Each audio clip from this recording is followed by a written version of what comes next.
ముచ్చట్లు పెట్టకపోతే నాకు అసలు మనసున పట్టదుల్లా. ఇయ్యాల కూడా జోర్దార్ వార్తలల్లా మస్తు ముచ్చట్లు పట్టుకొచ్చిన. జల్దిన వరుసపెట్టి చెప్పుకుందాం పాండి మరి.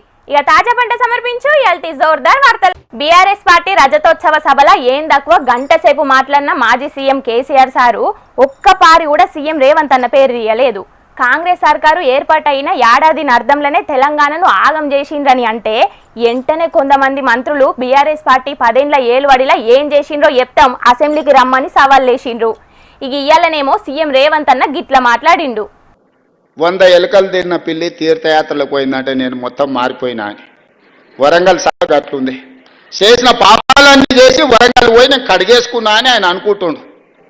కడగలేదు, 101 పాపం కూడా అక్కడ చేసి వచ్చిన స్వామి నువ్వు. ఎందుకంటే కాంగ్రెసే తెలంగాణకు విలన్ అనడం ద్వారా.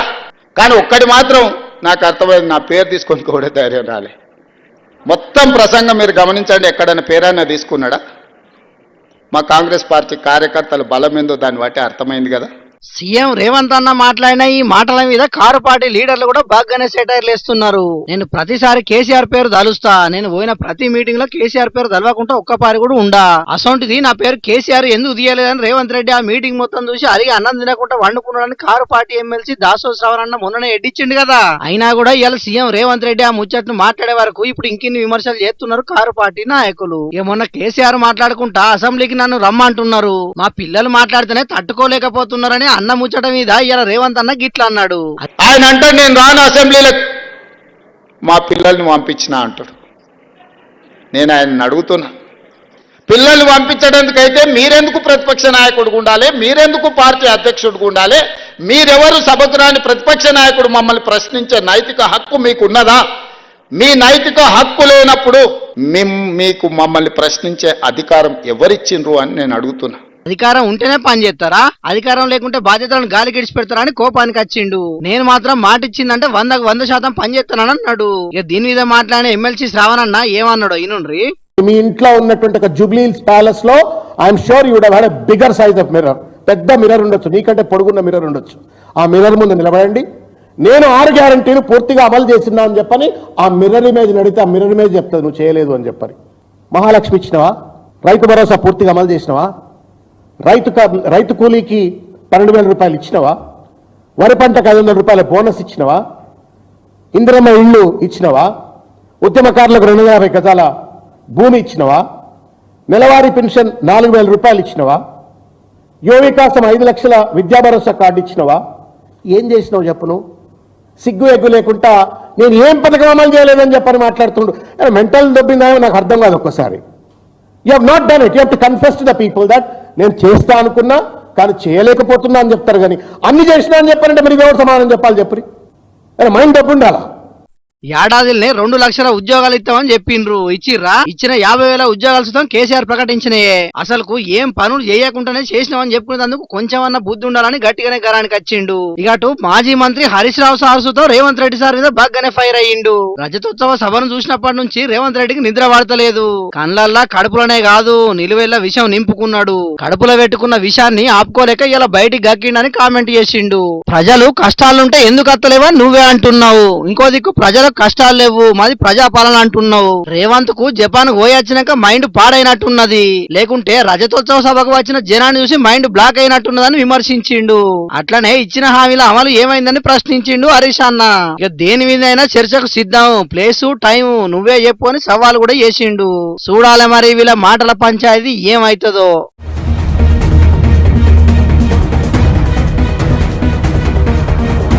ఆంధ్రప్రదేశ్ రాజధాని అమరావతి పునర్నిర్మాణ కార్యక్రమం మే 2వ తారీఖు నాడు జరగబోతున్నది కదా.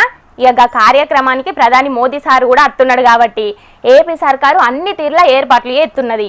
ఇక గొప్ప కార్యక్రమంలో పాల్గొనాలని రాజధాని గ్రామంలో ఉన్న రైతులు ప్రజలందరినీ కూడా బొట్టు పెట్టి మరీ పిలుస్తున్నారు. ఇక మరి గాముచ్చట్ల మీద ఒక నజరేద్దాం పాండ్రి.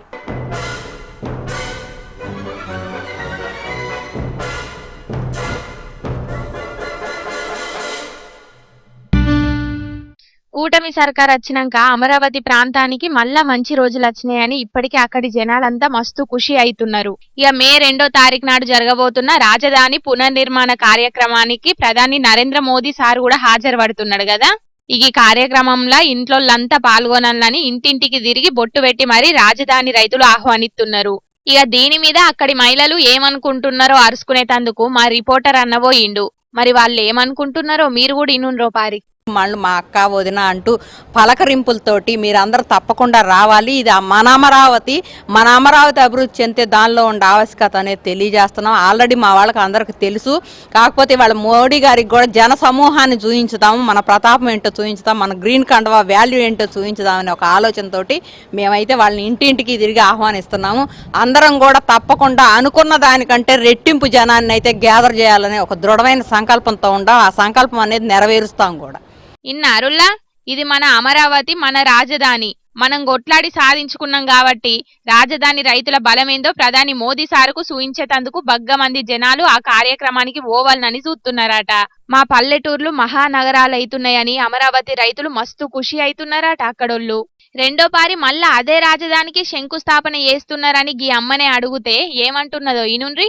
ఏదంటే చెల్లికి మళ్ళీ పెళ్ళి అని చాలా మంది విమర్శలు కూడా చేస్తున్నారు మా మీద. చెల్లికి మళ్ళీ పెళ్ళి అంటే మరేం చేస్తాం, సంసారం బాగోపోతేనో లేకపోతే మొగుడు వదిలిపెడితేనో చచ్చిపోతేనో చెయ్యాలి కదా. అలాగే అయ్యింది ఇప్పుడు ఇక్కడ పరిస్థితి కూడా. కేంద్రమే సహకరించి ఇది పెట్టామయ్యా. దీంట్లో దేశపటంలో మన రాజధాని అదే అమరావతి ఆంధ్రప్రదేశ్ రాజధాని అంటే ఒక మాట అయిపోయి ఉండే, వాళ్ళు అప్పుడేమీ అనలేదు. తర్వాత మా సహకరించారు. ఎందుకంటే ఇవాళ ఈ బలం ఏంటో తెలుసుకున్నారు వాళ్ళు. ఇక్కడ మేము నిరసన చేసిన బలం వాళ్ళకి అర్థమైంది. మేము పట్టుబదలను ఎక్కర మార్కులకు మళ్ళీ అన్ని రోజులు కూడా కూర్చొని ఆడవాళ్ళని కూడా లేకుండా కేసులు పెట్టించుకొని మరి అపరేతరు ఎప్పుడంటే అప్పుడు కంపలేంటి, చెట్లు ఏంటి, గోడలు ఏంటి దూకి మేము నిరసనకు వచ్చి ఆ రకంగా చేస్తే వాళ్ళకి అప్పుడు కేంద్రానికి కొంచెం తట్టి లాస్ట్లో జాయిన్ అయ్యారు. ఇప్పుడు కూటమి ప్రభుత్వం కూడా కలిశారు కాబట్టి తప్పకుండా మంచి భవిష్యత్తు ఉంటుందని మేము అనుకుంటున్నామండి ఆంధ్రప్రదేశ్కి.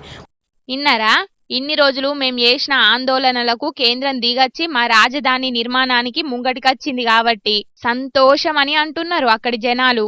రాజధాని అమరావతి పునర్నిర్మాణ కార్యక్రమానికి మోదీ సార్ అత్తున్నాడు కాబట్టి పోయినసారి లెక్క కాకుండా ఈ పారి దండిగా నిధులిచ్చి రాజధానిని గొప్పగా మార్చేటందుకు సహకారం చేయాలని అమరావతి చుట్టుముట్టున్న జనాలు అంటున్నారు. చూడాలే మరి ప్రధాని మోదీ సారు ఆ రోజు ఏం హామీలు ఇస్తాడో, సెంటర్ సర్కారు ఎన్ని నిధులు ఇస్తుందో.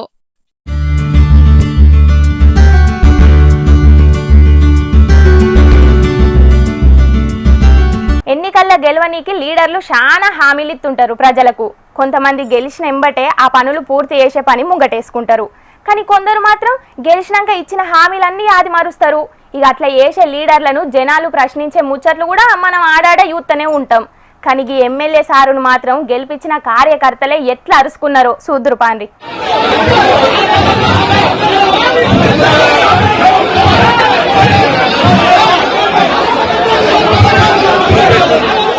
తుంగతుర్తి నియోజకవర్గం నుంచి చేతి పార్టీ తరఫున ఎమ్మెల్యే గెలిచిన మందుల సామెల్ సారు మమ్మల్ని పట్టించుకుంటలేడని చెప్పి ఆయన గెలిపించిన కార్యకర్తలే తిరగబడ్డారు. అన్ని జిల్లాలలో ఇప్పుడు కాంగ్రెస్ పార్టీ మీటింగ్లు నడుస్తున్నాయి కదా.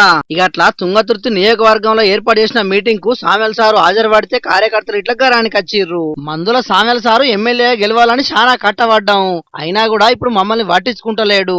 ఒడ్డు దాటేదాకా ఓడమల్లప్ప, ఒడ్డు దాటినాక బోడమల్లప్ప అన్నట్టు ఎన్నికల ముందు కార్యకర్తలకు ఏదో చేస్తామన్నట్టు చెప్పి ఇప్పుడు గెలిచినాక పార్టీ అధికారంలో ఉండి కూడా మమ్మల్ని పట్టించుకోకుండా ఎట్లా అని చెప్పి చేతి పార్టీ కార్యకర్తలు ఇట్లా రచ్చ చేసిర్రు.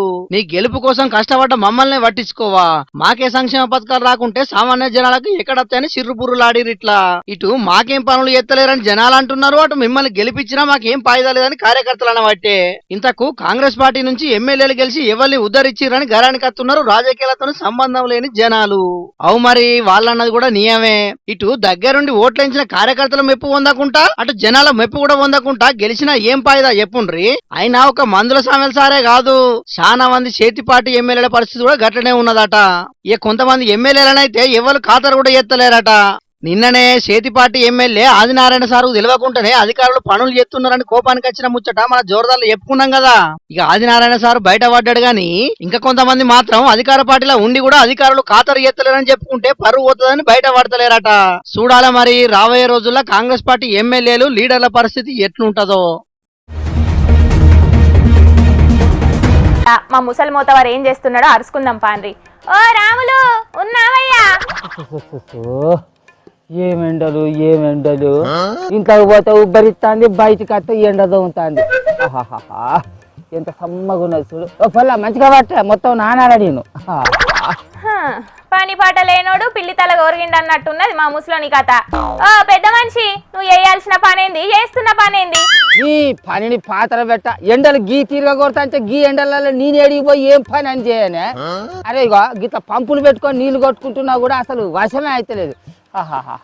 మంచిగా కొట్టే బుజ్జి, మంచిగా కొట్టు నీళ్ళని. లోకం మీద ఎవ్వల కొట్టని ఎండలు నీకొక్కనికే కొడుతున్నాయా ముసలాడా? పోయేదన్న వార్త తీసుకురా పో.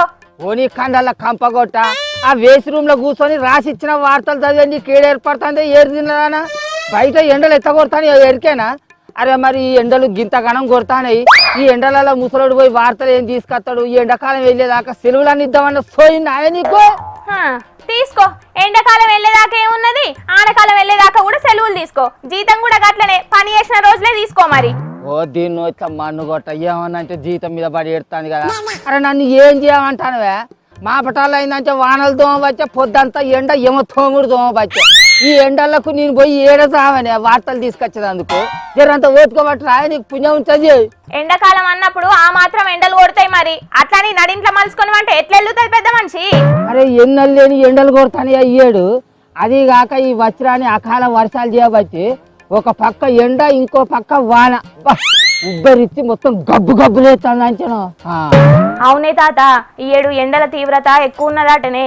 ఇప్పటికే 41 డిగ్రీల నుంచి 43 డిగ్రీల ఎండ నమోదైందటనే ఎండ తీవ్రత. ఇప్పుడే గిట్లుంటే ఇంకా ముంగట అసలైన ఎండాకాలం ఉన్నది. ఇంకా అప్పుడు ఎట్లుంటుందో ఏం కథనో కదా. ఇంకా ముంగట అసలైన రోహిని కాడుతున్నది. ఏడు నిజంగానే రోగాలు పలుగుతాయి కానీ ఎండకు పలుగుతాయి, నువ్వు చూడు. వాతావరణ కాలుష్యం చేయబట్టి ఏటేట గీ ఎండల తీవ్రత పెరుగుతున్నదాటనే తాత. అందుకే జరంతా పైలంగా ఉండాలి. అయినా ఇంట్లో ప్యాన్ వేసుకొని వండక గీగురం ఏంది మరి నీది? ఇంతే ఉండుడే నీ ఇల్లు చల్లగుండ. ఆ రేకుల ఏడికి పాన్ వేసుకొని పంచే కోసిన కొన్ని మంట మీద కాపినట్టు ఒళ్ళంతా మండుతుంది మాపటాల వరకు. ఇంకా గిన్నెలిందని బియ్యం పోసి నీళ్లు పోసి ఇంత పెట్టుకుంటే మా పటాల వరకు ఈ ఎండల వేడికి గువ్వు అయినట్టే అవుతుంది అంచనా. అగో అట్లా కొడతాను ఈ ఎండలు. ఇంతమంటాను నీ ఇల్లు చల్లగుండా. అబ్బో ఆ రేకుల ఏడిని తట్టుకోలేదు నేను. సరే సరే, ఇన్నటోళ్ళుంటే గిసంటి ముచ్చట్లు పొద్దెల్లా చెప్తావు గానీ ఇయ్యాలనైతే ఏదన్నా వార్త పట్టుకరాపో. అబ్బా నీకు పుణ్యం ఉంటుందా? ఈ ఎండల నేను ఏడికి పోయి వార్త పట్టుకరాలేను కానీ ఇక నీకు ఒక మంచి ముచ్చట చెప్తా, అదే వార్త అని వేసుకో. చిట్టి ఒక గడికి పోయి మైక్ కొట్ట ఒకటి పట్టుకరాపో. ఉరుకో ఇది కిందకిదే. అబ్బా నమస్తే, నేను జోర్దార్ రాములు మాట్లాడతాను. మీ అందరి కోసం ఇవాళ ఒక పెద్ద బ్రేకింగ్ వార్త పట్టుకొచ్చిన. అదేంటిదో చూడు రే. అగో ఏందయ్యో ఆ బ్రేకింగ్ వార్త? చెప్పు మేము కూడా వింటాం. పల్లెల్లో 41 డిగ్రీలు, పట్టణాల్లో 43 డిగ్రీల ఎండ దంచుతున్నది. అట్లనే ఈ ఎండల యాళ్లకు ఎవ్వరు కూడా బయటికి రావద్దని వాతావరణ శాఖ పొల్లు చెప్తారు. వచ్చే నెల 1, 2, 3, 4 తారీఖులలో మా పటాలకు ఉరుములు మెరుపులతోటి కూడిన వానలు కురిసే అవకాశం ఉన్నదని వానల ముచ్చట్లు చెప్పే వాతావరణ శాఖ పొల్లు హెచ్చరిస్తున్నారు. కాబట్టి అందరూ జాగ్రత్తగా ఉండాలి. కొండంత రాగం తీసి అల్క తక్కువ పాట వాడినట్టు పెద్ద బ్రేకింగ్ వార్త అంటే నేను ఇంకేదో అనుకుంటున్నాను కదనే. అక్కడ ఇక్కడ అనే తేడా లేకుండా 2 తెలుగు రాష్ట్రాలలో కురుస్తున్న అకాల వానలు చేపట్టి రైతులు అది గోసపడతారు. ఇప్పటికే కొట్టిన వానలకు కోసి కుప్పేసుకున్న వడ్లు నాని మొత్తం ముద్ద ఈ మొత్తం నష్టం ఏర్పడ్డది. అమ్మాయి ఇక బుజ్జి ఈ వార్త ఇవాటికి చాలు. ఇక దీని మీద ఏదైనా మంచి మ్యూజిక్ వేసుకొని టీవీలు వేసుకో. చెట్టు పేరు చెప్పి కాయలు అమ్ముకున్నట్టు వానలు ఎండలు అడ్డం పెట్టుకుని ఇలా వార్త ఎలా తీసినావు, కానీ రేపు మాత్రం ఖచ్చితంగా వార్త పట్టుకురావాలి. మాదెత్త కానిపో, నిన్న మొన్న వచ్చింది కూడా బాగానే నిలుగుతాను. అరే ఏందా మోటార్ పోతలేదు? కరెంట్ చల్లగుండా ఈ కరెంట్ పాపకోసారి మా తాత కదా మురిగినట్టు వస్తాంది పోతాంది. అయితే కానీ మరి మోటార్ స్విచ్ చేసి ఉంచినావా? కరెంట్ వచ్చినప్పుడు పోతా. అబ్బో వద్దే, ఆ మీటర్ ఎంత తిరిగిందో ఏం పుసుక్కున్న 200 యూనిట్లు దాటినాయి అనుకో. ఉచిత కరెంటు కూడా నాది వీక్తుంది. ముసలిది నన్ను కుక్కను కొట్టినా కొడుతుంది. ఎత్తనో తిరిగి ఇంతనే కూర్చుందా. తెలంగాణలో 10వ తరగతి పరీక్ష ఫలితాలను విద్యాశాఖ బాధ్యతలు కూడా చూస్తున్న సీఎం రేవంత్ అన్నే రవీంద్ర భారతిలో విడుదల చేసిండు. ఇక 100కి ఏం దక్కో 93% పిల్లగాళ్ళు పాస్ అయినరు. దాంట్లో హాస్టళ్లలో చదివిన పిల్లగాళ్ళకే ఎక్కువ మార్కులు వచ్చినాయి. ఇదివరకు ఎన్నడూ లేని తరీకల ప్రైవేటు బల్లే చదివిన పిల్లగాళ్ళ కంటే హాస్టళ్లలో చదివిన పిల్లగాళ్లే దగ్గర 99% మంది ఫస్ట్ క్లాస్ మార్కులతోని పాస్ అయినరు. ఇక ఈ పరీక్షలను మొత్తం 5 లక్షల మందికి మీదనే రాస్తే దాంట్లో మగ పిల్లగాళ్ల కంటే ఎక్కువ ఆడపిల్లలే పాస్ అయినరు. ఇక 4629 బళ్ళల్లనైతే 100కు 100% మార్కులు వచ్చినాయట. 10వ తరగతి పరీక్షల్లో మొత్తం 99.29%తోని మహబూబ్ నగర్ జిల్లా టాప్ ర్యాంకు కొడితే 74%తోని వికారాబాద్ జిల్లా లాస్ట్ ర్యాంకుకు పడిపోయిందట. ఫెయిల్ అయిన పిల్లగాండ్ల కోసం జూన్ 3 కెంచి సప్లిమెంటరీ పరీక్షలు పెడతారట విద్యాశాఖోళ్ళు. అయితే ఈ ఏడాది వచ్చే మెమోలల్లా కొన్ని మార్పులు చేసిండ్రట విద్యాశాఖ ఆఫీసర్లు. అదివరకు ఇచ్చిన గ్రేడ్ల లెక్క కాకుండా మొత్తం మార్కులు గ్రేడ్లను మెమోలో చూపెడుతున్నారు. ఇంతవరకు మంచిగానే ఉన్నది గాని పొద్దుగాల 11 గంటలకు విడుదల చేస్తామన్న ఫలితాలు మధ్యాహ్నం 2 దాటినా కూడా విడుదల కాలేదు. కనీసం రిజల్ట్ విడుదల చేయనికి వేదికను కూడా ఏర్పాటు చేయలేదు విద్యాశాఖ అధికారులు. ఇక పక్క రాష్ట్రంలో జరిగిన పెళ్లికి పోయొచ్చిన సీఎం రేవంత్ అన్న బసవేశ్వర జయంతి కార్యానికి రవీంద్ర భారతికి పోతే అక్కడనే 10వ తరగతి ఫలితాలు విడుదల చేసిండ్రు. లక్షల మంది విద్యార్థులు ఎంతో ఆశతోని ఎదురు చూసే ఫలితాలను విడుదల చేయనికి చక్కటి వేదిక కూడా ఏర్పాటు చేయలేని దీనమైన పరిస్థితిలో ఉన్నదా ఏంది అని ఎడ్డిస్తున్నారు. ఈ రిజల్ట్ విడుదల చేసిన తరీక చూసిన కొంతమంది విద్యావేత్తలు. విద్యాశాఖను దగ్గరుండి చూస్తున్న సీఎం రేవంత్ అన్న ఏం పట్టించుకుంటలేడా అని గరమైతున్నారు. మరి ఆ విద్యార్థులు పరీక్షలల్లా తక్కువ మార్కులు వచ్చినాయానో లేకపోతే ఫెయిల్ అయినవానో పిచ్చి పిచ్చి ఆలోచనలు పెట్టుకోకుండ్రి, ఆగంగా ఆకుండ్రి. మళ్ళా మంచిగా చదువుకొని మంచి మార్కులు తెచ్చుకోవచ్చు. ఏమంటున్నాం?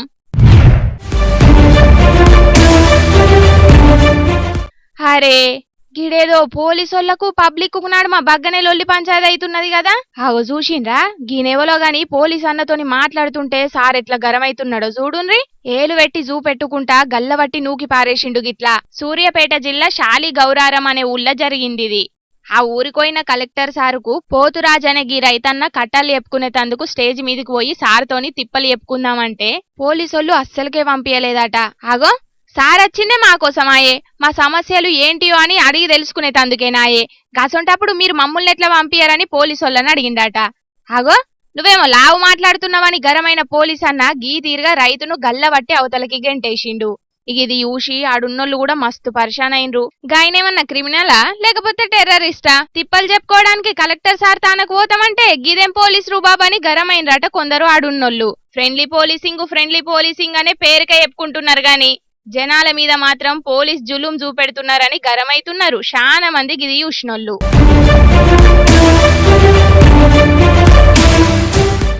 పోలీసోళ్ళకెంచి క్రిమినల్స్ తప్పించుకునే ముచ్చట్లు ఎక్కువ సినిమాలల్లనే చూస్తుంటాం కదా. అగ్గో అచ్చంగా అసొంటిదే మహారాష్ట్ర నాసిక్లో జరిగిందుల్లా. ఇగో చూడుండ్రి ఊరికచ్చి బండి మీద జంప్ చేసిన గీ బద్మాష్ గాడెట్లా పోలీసోళ్ళకెంచి తప్పించుకున్నాడో. పాపం గిన్ని చేసి వేసుకుంటా పట్టుకుందామని వచ్చిన పోలీస్ అన్న కూడా జారిపోయి రోడ్డు మీద పడ్డాడు.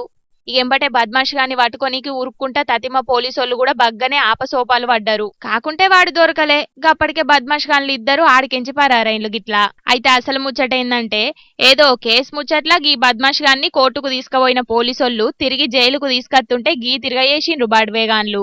అయితే గిదంతా అంతకు మొదలే పక్కా ప్లానింగ్ చేసుకున్నట్టున్నారు గిల్లిద్దరు. ఇక కోర్టుకు పోయొచ్చే తొవ్వల్నే గీని కోసం బండి మీద వెయిటింగ్ చేసిండు ఇంకో బద్మాష్ గాడు. మరి ఆ బద్మాష్ గాడు పోలీసోళ్ళని ఎట్లా మాయం చేసిండో ఏందో గాని వాళ్ళ కండ్లు కప్పి బండి మీద పరారైండు గిట్లా. ఇక ఇది చూసి పోలీసోళ్ళు కూడా మస్తు పరిశాన్ అయినరట. ఇక అని ఎంబడివాడి ఊరికినా దొరకలేదు. అటెనకల బండ్లేసుకొని కూడా చేసింగ్ చేసిండ్రు పోలీసోళ్ళు. కానీ గప్పటికే 4 గల్లీలు దాటి పరారైన్లు ఇద్దరు బద్మాష్ గాన్లు. ఇక ఈ వీడియో సోషల్ మీడియాలో వైరల్ అయ్యే వరకు గీడెవడో గాని బగ్గనే దొంగ పోలీస్ సినిమాలు చూసి పోలీసోళ్ళకెంచి ఎట్లా తప్పించుకోవాలనో నేర్చుకున్నట్టున్నాడు. గందుకే గింతీజిగా వాళ్ళను మాయం చేసి పరారైండని అనబట్టిండ్రు చాలా మంది గిది చూసినోళ్ళు.